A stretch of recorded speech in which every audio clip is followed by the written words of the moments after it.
Xin chào các bạn đã quay trở lại góc bếp của mình. Hôm nay mình sẽ chia sẻ với các bạn một món ăn vặt từ khoai tây.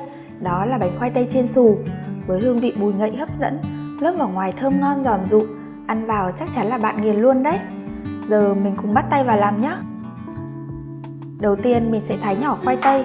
Các bạn nên chọn những củ khoai có màu vàng, vỏ trơn nhẵn, cầm chắc tay thì khi ăn sẽ thơm và ngọt hơn. Tiếp theo mình sẽ cho khoai tây vào hấp. Mình sẽ hấp trong khoảng 10 phút.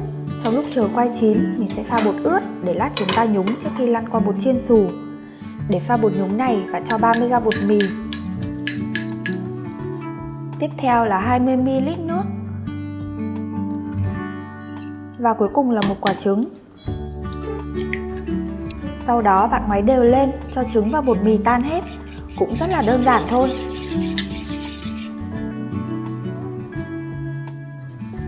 Sau 10 phút thì khoai tây của chúng ta cũng đã chín rồi.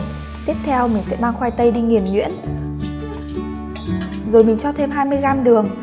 Vì khoai còn đang nóng nên đường cũng sẽ rất là dễ tan đấy. Với lượng đường này thì bánh sẽ chỉ hơi ngọt một chút thôi.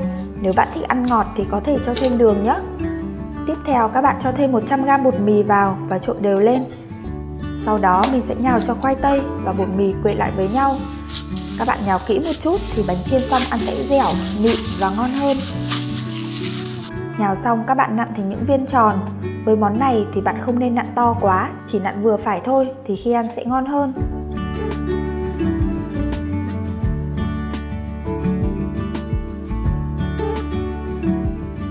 Bước tiếp theo chúng ta sẽ lần lượt nhúng bánh vào bột ướt rồi lăn qua bột chiên xù.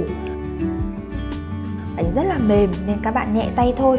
Lớp bột xù chỉ cần bám bên ngoài là được. Giờ mình sẽ chiên bánh nhé. Mình sẽ chiên ngập dầu ở lửa vừa. Các bạn chờ cho dầu nóng rồi thì mình mới cho bánh vào chiên nhé. Khi bánh đã vàng giòn như này thì mình sẽ vớt ra dây cho ráo dầu. Và đây là thành phẩm của mình sau khi đã hoàn thành. Nhìn rất là đẹp mắt phải không các bạn?